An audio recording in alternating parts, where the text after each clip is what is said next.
All right, now 4 South African whistleblowers have been recognized for their bravery in speaking out against injustice. Athol and Bianca Goodson are among those who have been recognized with the Blueprint Whistleblowing Prize for 2022. Blueprint for Free Speech is an internationally recognized non-profit charity that provides research and analysis in support of freedom of expression for all people, as described in the UN Declaration of Human Rights. Williams and Goodson join me now for more on their awards. Thank you very much for your time and welcome to eNCA. Congratulations. I just wonder how you feel. Is an award good enough, in terms of you being recognized for your bravery? Please let Athol go first. All right. Mr. Williams, I guess you go first. I think it feels rewarding to be acknowledged for something you've done. But for me, this is not something we did for awards and for personal recognition. What we did was to stand up and do something which I think all South African citizens would do or should do, is when you see something wrong or something you believe could be wrong and cause harm to others, that we stand up and speak out. So I think that is what is being recognized here, not me as an individual, but this act that many South Africans do make of speaking out against organized destruction of our democracy, attacks on our public institutions. And I think that's what's being recognized. For me, the tragedy is that it's an international organization that recognizes this activity. Not a single South African government or business entity has done the same. And that's what I was going to ask you, Bianca, to be recognized by, other countries for the good that you're doing in your own country, where, a lot of whistleblowers don't even feel safe. They have to run away with their kids because their lives still continue to be in danger after they speak out.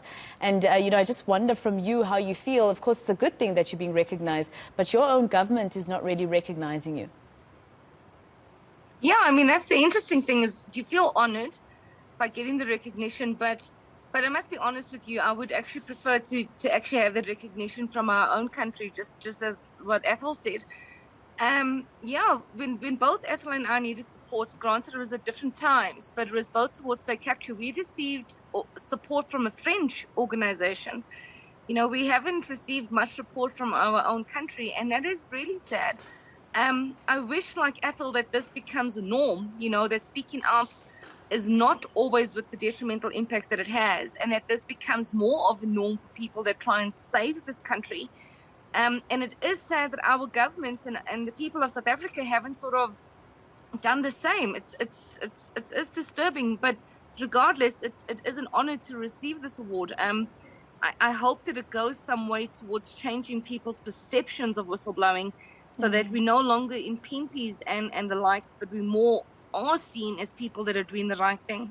And I mean, all those phrases like snitches get stitches and things like that. I mean, Athol, for instance, with you, I'm sure you were very happy after your exposure and your part in, Bain & Co. to be able to see some of the action that is finally being taken by our country, even though our country only took action after international countries took action first. Then our country took action. In the meantime, your health was taking a knock. That's exactly it. And not just my health, and like for most whistleblowers and like Bianca, my career has been ruined. I haven't had an income for over 3 years.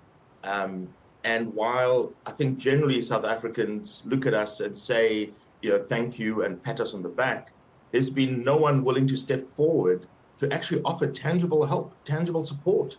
I've written to the presidency more than 10 times. I've written emails to the DG, the minister, and the president himself in the presidency, and I haven't received a single reply.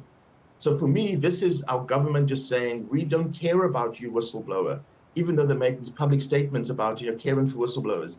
I think this is a conscious, deliberate act to say we're quite happy for whistleblowers to languish and suffer.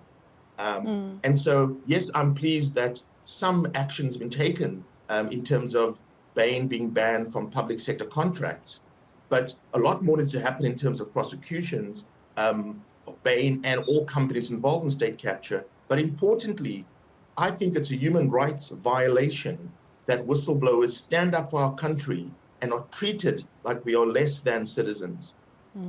And I agree with you. It's absolutely unfair, especially because, Bianca, I understand earlier this year, I think I read somewhere and I saw you doing interviews about having to start a fundraising initiative for jobless whistleblowers. I mean, for instance, people who, expose the rot that is happening in our country to assist in the cleanup, then find themselves poor.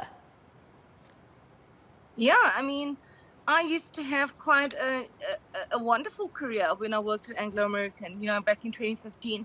And I'm a single mom. I've got to support my daughter. I've got retired parents, and financially, they've been supporting me. It's not just me that has did crowdfunding. Athol's done exactly the same. We've literally got to the point of where we've had to beg people's goodwill for us to just be able to sustain ourselves. And that's really heartbreaking, because we did what we did because we love this country. We did what we did because we know that it's the right thing to do, and we wish that others would do more of it. But look at what's happened to us. I mean, it's not quite setting the right example for other people to speak up. Look what happened to Babita, and I really do think that South Africa needs to sort of catch a wake up in this and start doing things differently. Because if we want to compete with the likes of other first world countries, we have to get to the bottom of corruption in this country so that we can preserve our fiscus, so that the money does go to where it's intended and not people like the Guptas. But also, Bianca, for me, the other thing is private business as well, right? Because those are the enablers.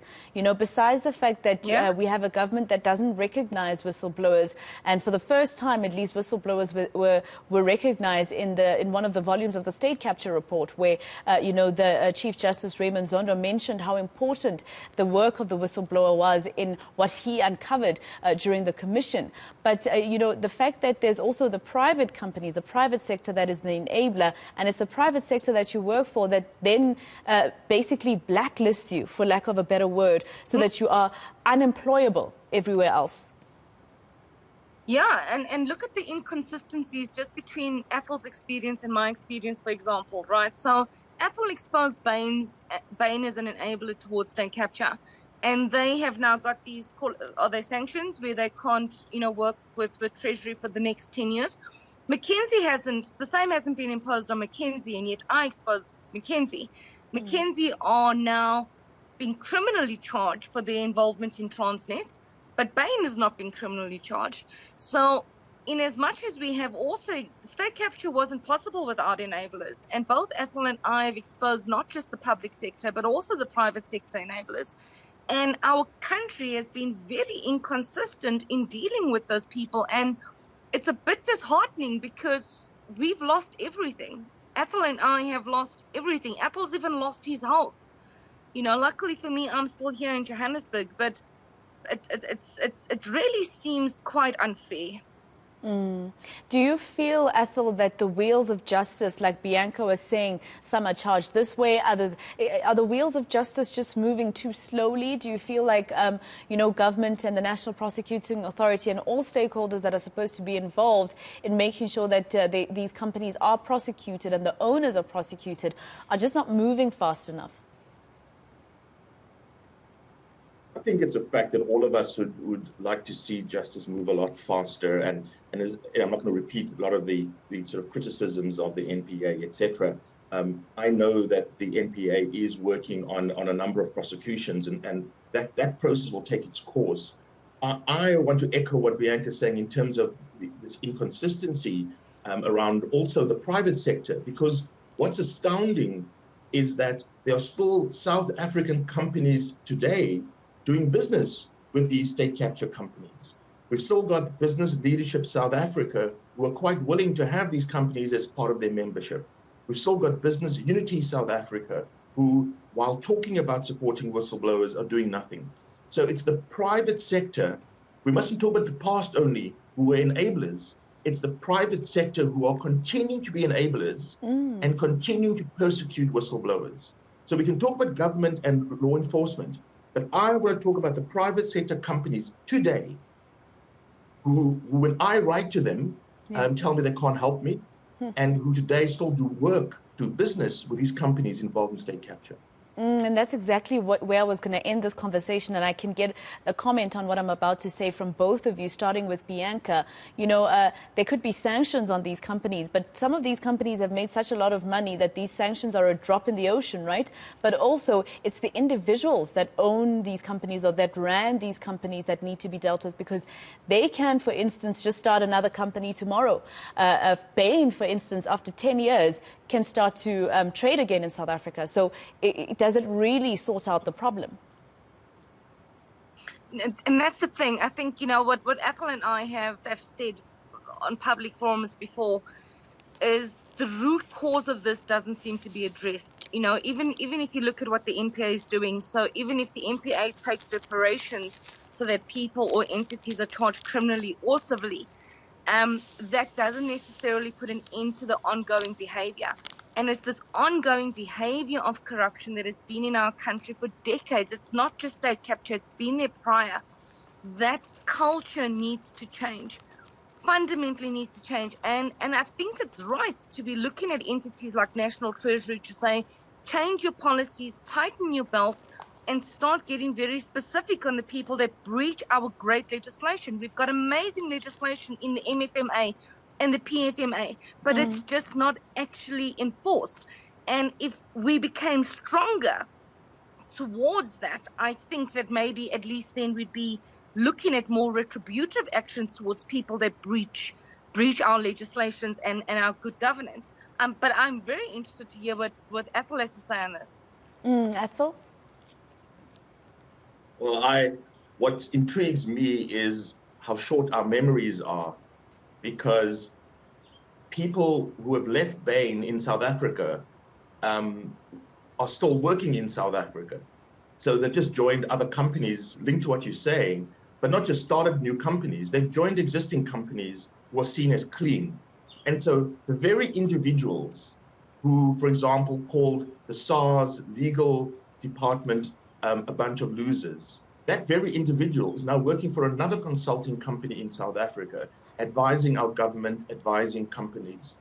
The very individuals who were at Bain, who dismantled SARS, who are no longer at Bain, and so no one's looking at them. They are now in South Africa advising our government and our companies. That should concern us. And so we should, that's what this point Bianca's making. It's continuing. It's not done, because the same individuals, the same plans are still around. And that's why our danger continues, because these people want us to be quiet, because we will keep exposing them just with the truth and based on what they've done. Thank you so much to the both of you. And, you know, I'm sorry you didn't receive this kind of recognition from your own government, but congratulations on being recognized internationally. Thank you to the both of you, Athol Williams and Bianca Goodson. They are whistleblowers, South African whistleblowers, who blew the lid on state capture.